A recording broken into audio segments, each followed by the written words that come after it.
I have a patient with autoimmune issues with gut health. She is also on BIHR. She has been on 4.5 milligrams since October of 21, so a good almost 3 years. Her NPMD recommended a break from LDN or lowered the dose. Not sure why, but what would you tell this patient? Then she also goes on to say, I've been on 4.5 milligram for over a year, then missed a couple of weeks, which typically happens when people go on vacation and they forget their medication. Have not been able to restart due to severe nausea. I have to microdose and start taking Zofran on Danceton for the nausea. So I'm not convinced taking a break is the best thing.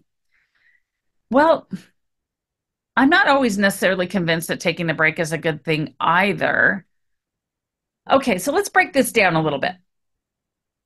Okay, let's go back to gut issues and autoimmune. So, a lot of autoimmune actually starts in the gut. So, when we're able to heal the gut, we're able to decrease the severity of an autoimmune disease.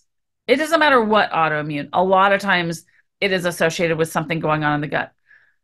A lot of disease actually starts with gut health. So, let's focus on gut health a little bit.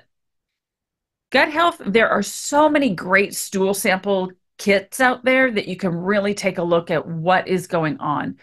There are several companies that will do a complete DNA sequencing of everything that's in the gut, and it will break it down into the species, the family. It can rationalize what's happening with that patient compared to what an average American is. It can then take a look at these different species. What is the fermentation ratio? What are the other metabolic byproducts? How does that relate back to the species that are there or are not there that should be there? It can look at the estrobolome. It can look at vitamin nutrient status. And then from there, we can select different products to use over 3 to 6 months to help correct and help increase gut health. I wouldn't stop LDN any time in that whatsoever. Let's only change certain variables at a time. I don't see the rationale behind taking a break from LDN. Lower the dose again. Why is this a administrative question? Something coming down from the hierarchy at the medical office because they don't know what LDN is being used for. So therefore, you got to drop the dose. Is this an age thing? Got to drop the dose. I don't know there. When people stop LDN because they missed their dose, because they ran out of refills, they went on vacation, they forgot their medication, they were sick, they had surgery, whatever happened, and they stopped their medication.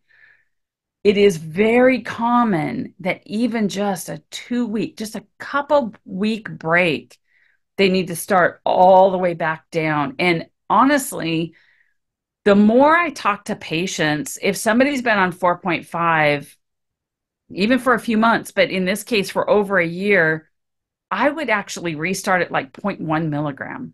Not going to hurt anything.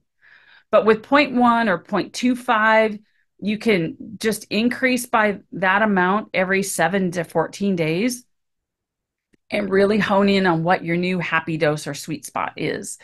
Whether you get back up to 4.5 or not is debatable. When somebody complains of severe nausea, the LDN is actually blocking the opiate receptors in the gut, and that's where the nausea comes from. So whatever your microdose is, drop it back down. Have it compounded into a liquid so that it can be very, very specifically professionally made for you. But I have to agree, I'm not sure taking a break is necessarily a good thing. With the caveat of in Dr. Paul Anderson's book about cancer, we do pulse dose. But even taking LDN once a day is technically pulse dosing anyway, right? Because it's only viable in the body for 4 to 6 hours.